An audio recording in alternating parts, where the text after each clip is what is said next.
आपके लाइफ में एक ऐसा समय जरूर आया होगा जब आप कुछ नया करने की कोशिश कर रहे होंगे और ये पूरी दुनिया आपके खिलाफ खड़ी हो गई होगी।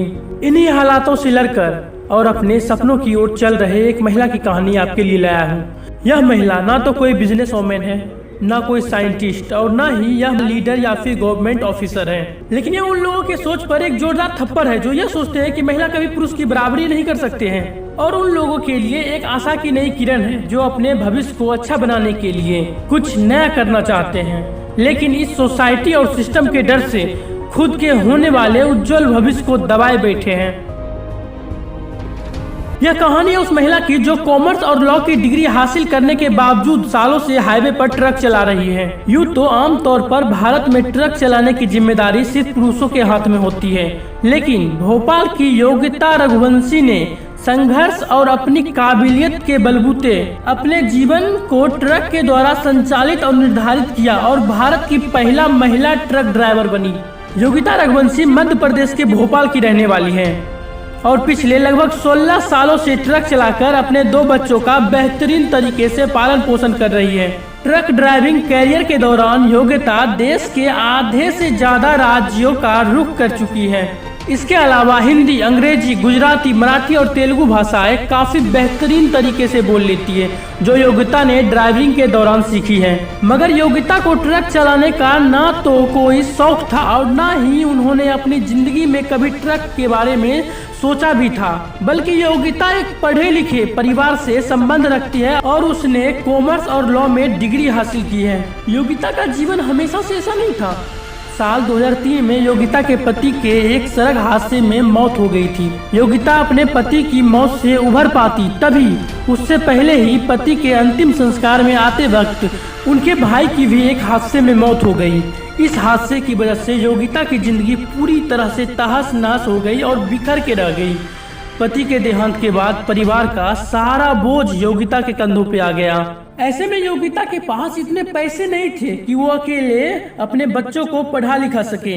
योगिता ने एक बार वकील के पास प्रैक्टिस करने के लिए भी सोची, लेकिन वो पैसे इतने कम देते थे कि परिवार का गुजारा कर पाना बहुत मुश्किल था। इसके बाद धीरे धीरे योगिता को एहसास हुआ कि बच्चों को पढ़ाने के लिए मुझे काम करना होगा। हालांकि योगिता के पति एक वकील थे जो साथ ही ट्रांसपोर्ट का कारोबार भी चलाते थे।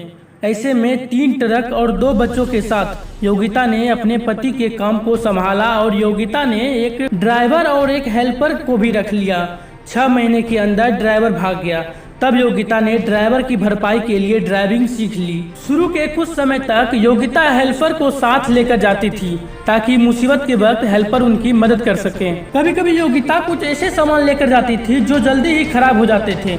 ऐसे में योगिता रात भर जागकर ड्राइविंग करती थी और अगर तेज नींद आ जाती थी तो फ्यूल पंप के पास ट्रक लगाकर एक छोटी सी झपकी ले लेती थी। जब योगिता ने ट्रक चलाना शुरू की तो लोग उन्हें घूरते थे और साथ ही तरह तरह के कमेंट भी करते थे।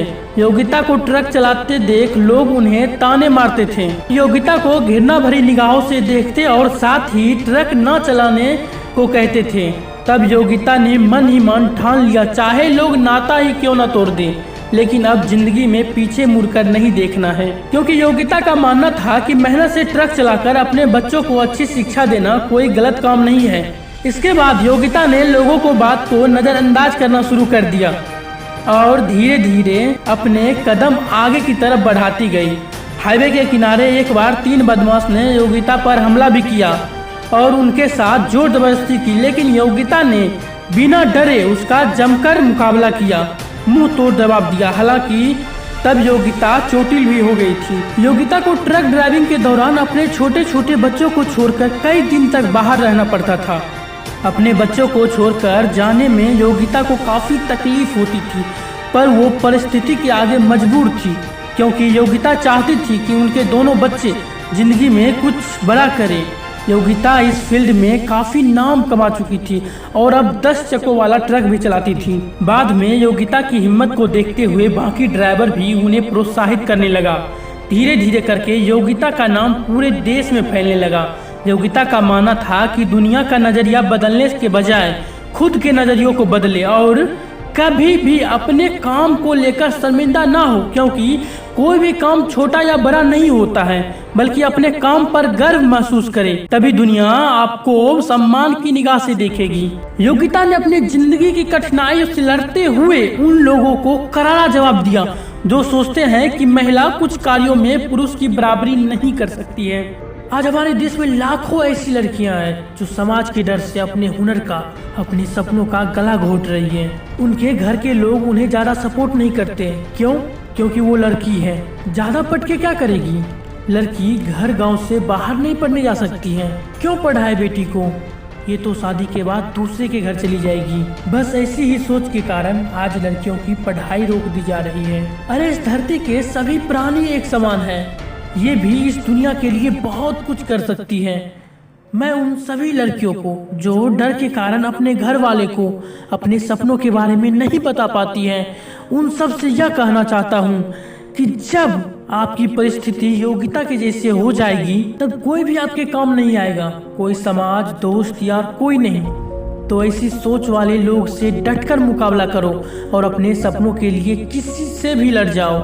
अपने घर वालों के सामने जिद ठान लो, जो करना पड़े करो, लेकिन अपने सपनों के साथ कॉम्प्रोमाइज कभी भी मत करो। यदि आपको इस वीडियो से कुछ भी सीखने को मिला हो या थोड़ी भी हिम्मत मिली हो, तो इस वीडियो को जरूर लाइक करना, ताकि मैं आपके लिए इसी तरह के पावरफुल और नॉलेजेबल वीडियो ला सकूं। और इस वीडियो को हर उस शख्स के पास शेयर करो जो इस परिस्थिति में है, ताकि हम सब मिलकर समाज के इस सोच को बदल सकें।